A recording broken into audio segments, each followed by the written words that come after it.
Pada zaman dahulu, Jepang dikuasai oleh shogun.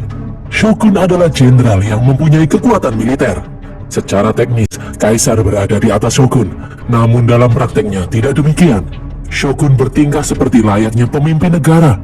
Kaisar hanya berfungsi dalam acara seremonial saja.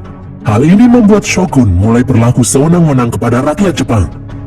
Pada tahun 1864, setelah Jepang membuka diri terhadap perdagangan asing, rakyat yang muak dengan kekuasaan shogun berniat mengakhiri kekuasaan shogun dan mengembalikan otoritas kaisar. Kelompok masyarakat yang menentang shogun dan mendukung shogun kini saling berhadapan. Pertempuran pun menyebar di seluruh daratan Jepang. Klan Katsui Tsushima adalah salah satu keluarga pendukung shogun. Katsui berhasil menangkap seorang pemuda yang dicurigai telah membunuh anggota keluarganya. Namun mereka tidak yakin karena pemuda itu terlihat begitu muda, tidak mungkin orang semuda itu menjadi pembunuh keji. Pemuda itu kemudian berbicara lirih. Dia berkata, demi terciptanya era baru, semua pendukung shogun harus mati. Pemuda itu pun bergerak dengan cepat. Dengan tangan terikat, pemuda itu membunuh satu orang. Dia kemudian mengambil pedang dengan mulutnya dan dengan sangat cepat membantai orang-orang yang ada di sana. Setelah berhasil melepaskan diri, pemuda itu semakin brutal. Tanpa ampun dia menebas, membunuh semua orang yang ada di sana. Tidak ada yang selamat dalam kejadian ini. Keesokan harinya, polisi milik shogun yang bernama Shinsengumi mendatangi TKP pembantaian keluarga Tsushima. Inspektur Okita Sochi langsung tahu kalau pelaku pembantaian ini adalah Sang Patosai. Dia adalah sang pembantai yang dikenal sebagai mesin pembunuh berdarah dingin yang mengincar semua pendukung keshogunan. Beberapa hari berikutnya, Patosai mendatangi kediaman Inspektur Jubei yang merupakan pendukung shogun. Tak membutuhkan waktu lama, Patosai membantai semua orang yang ada di sana. Patosai lalu memberikan secari kertas bertuliskan perintah eksekusi. Di sini ternyata ada satu orang yang masih hidup. Orang itu berkata kalau dia tidak boleh mati karena kekasihnya sedang menunggu di rumah. Patosai kembali menyambut pemuda itu. Namun pemuda itu kembali berusaha bangkit. Patosai yang terkejut membiarkan pemuda itu membuat luka gores di pipinya. Pada akhirnya, dengan dingin, Patosai menusuk pemuda itu hingga tewas. Patosai memiliki nama asli Kenshin Himura. Dia adalah anggota klan Chosu yang mempunyai tujuan melengsarkan shogun. Hanya dalam waktu 6 bulan, Kenshin sendiri sudah membunuh ratusan orang. Semua itu dia lakukan untuk melengsarkan shogun dan demi terciptanya era baru. Selama ini, Kenshin dan pasukan Chosu lainnya bersembunyi di penginapan Kohagia. Pada suatu hari, Kenshin dipanggil ke kediaman pemimpin klan Chosu yang bernama Katsura. Katsura terkejut melihat luka di pipi Kenshin, karena selama ini tidak ada yang bisa menggores tubuh Kenshin. Katsura lalu mengatakan kalau shogun semakin hari semakin kuat, terutama pasukan Shinsengumi. Shinsengumi adalah sekumpulan orang-orang terbaik yang dimiliki shogun. Katsura meminta Kenshin untuk lebih berhati-hati. Bagi keshogunan, Patosai si pembantai adalah ancaman terbesar. Katsura ingin Kenshin tetap fokus dengan tujuannya sampai terciptanya era baru tanpa shogun. Setelah Kenshin pergi, pacar Katsura bingung melihat wajah Kenshin yang sangat dingin, seperti manusia yang tidak memiliki jiwa. Katsura pun teringat saat awal Kenshin bergabung dengan klan Chosu setahun yang lalu. Dahulu, saat Kenshin ditantang oleh rekannya, Kenshin menunjukkan teknik pedang yang sangat cepat. Petinggi klan Chosu yang bernama Shinsaku bertanya jurus apa yang Kenshin gunakan. Kenshin menjawab kalau dia menggunakan teknik pedang Hiten Mitsurugi Ryu. Sejak hari itu, Katsura merekrut Kenshin untuk menjadi pembantai bayaran untuk membunuh para pendukung shogun. Pada suatu malam, Kenshin minum sendirian di kedai Nagura. Tiba-tiba ada seorang wanita datang dan duduk di belakangnya. Wanita itu bernama Yukishiro Tomoe. Dua pengunjung kemudian mendekat untuk melecehkan Tomoe. Dengan sombong, kedua orang itu mengaku-ngaku sebagai Patosai sang pembantai.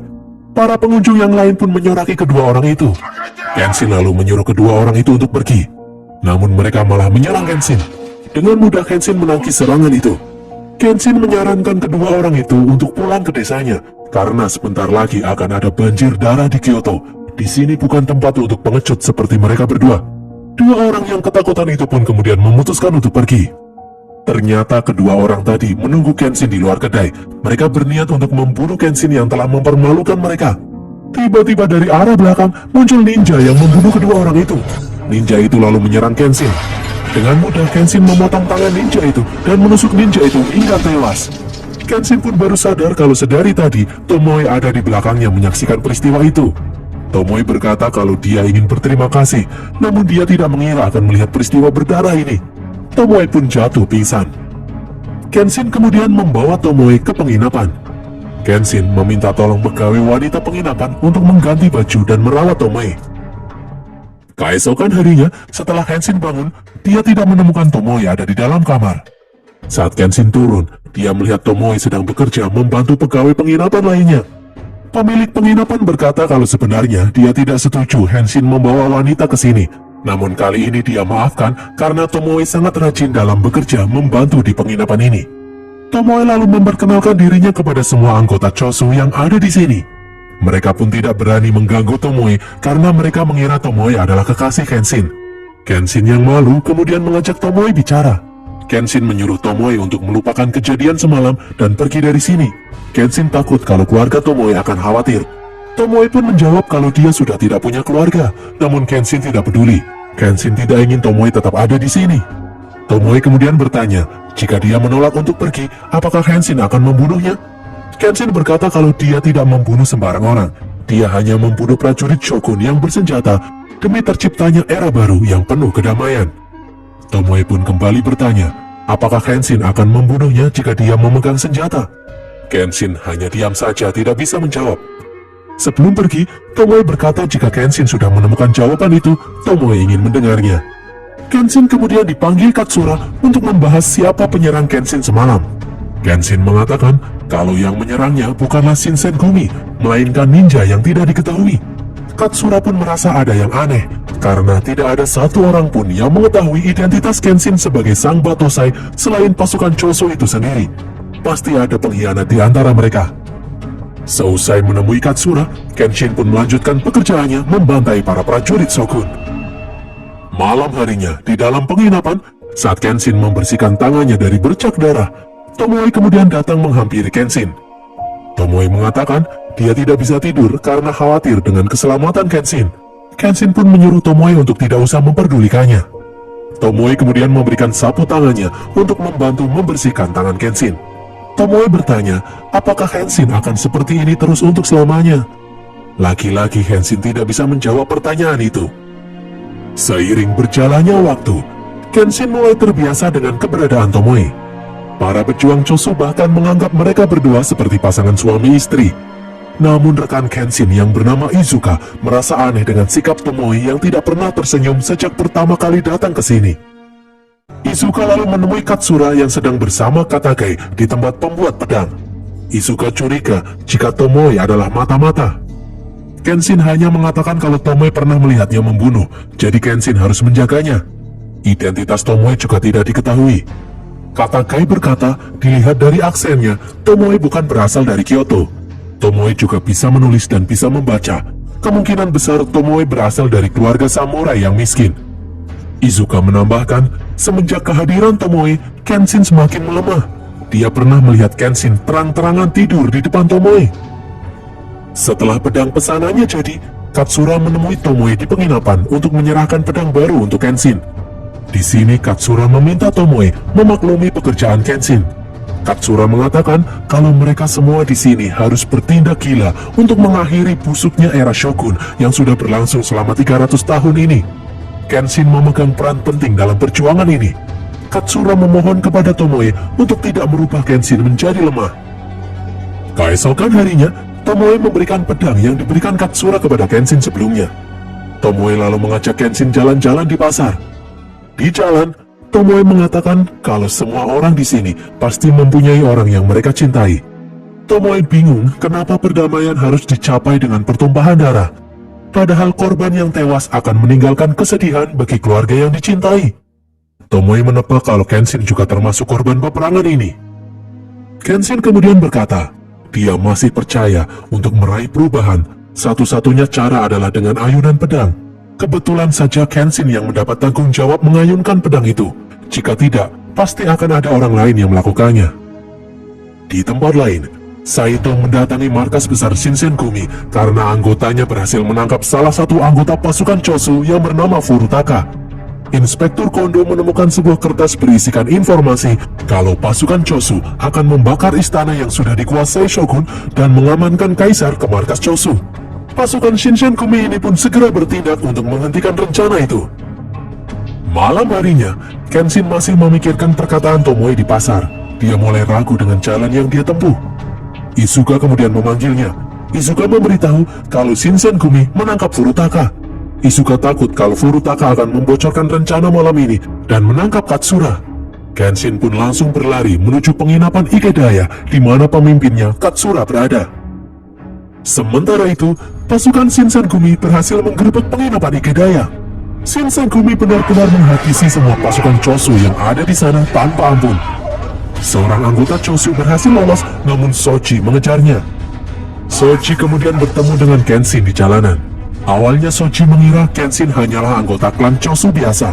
Namun saat Kenshin mengayunkan pedang, Soji jadi tahu kalau orang yang ada di hadapannya ini adalah Sang Batosai. Soji dan Kenshin pun bertarung.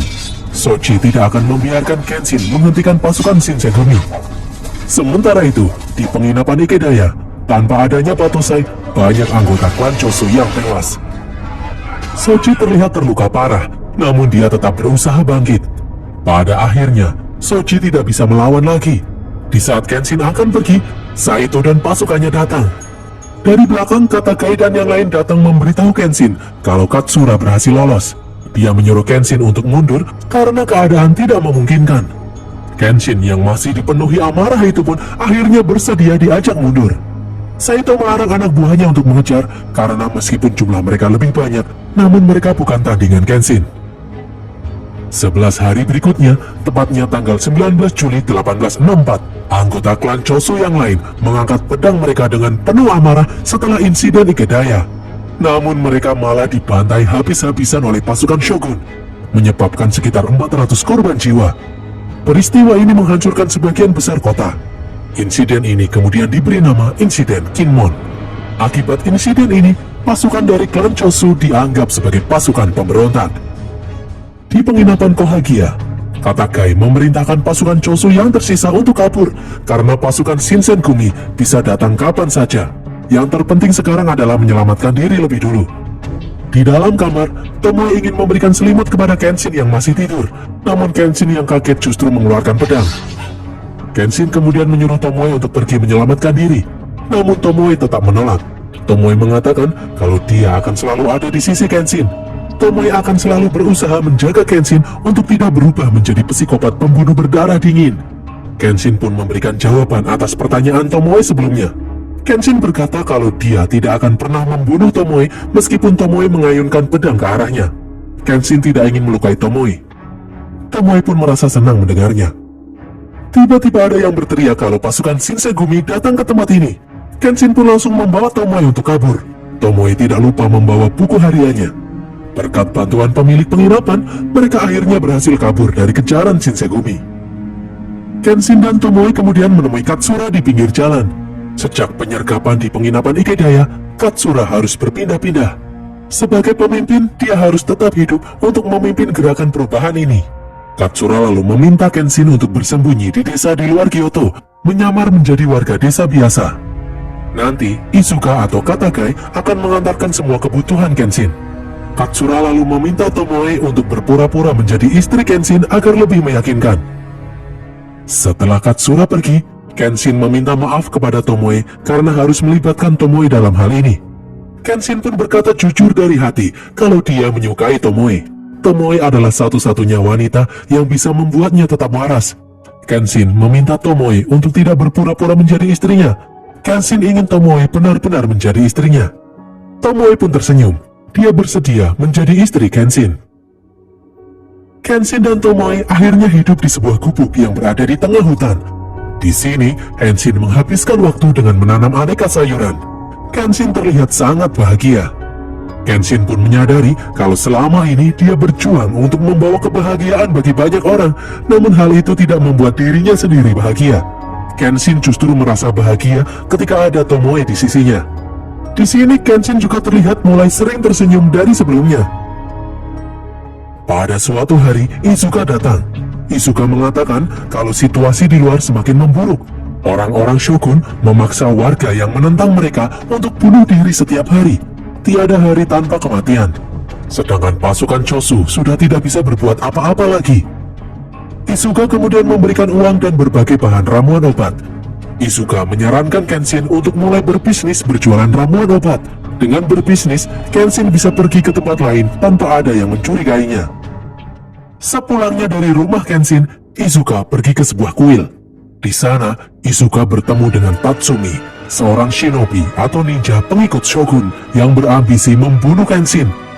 Ternyata, Izuka adalah pengkhianat. Izuka memberitahu Tatsumi kalau Kenshin sudah masuk ke dalam perangkap. Tatsumi bisa menjalankan misinya sekarang. Tatsumi ternyata mengetahui ada yang menguping pembicaraan mereka. Di luar kuil, anak buah Tatsumi membunuh seseorang yang ternyata itu adalah Katagai. Melihat hal ini, Izuka berkata, jika Katsura tahu kalau Katagai telah mati, mereka bisa dalam bahaya.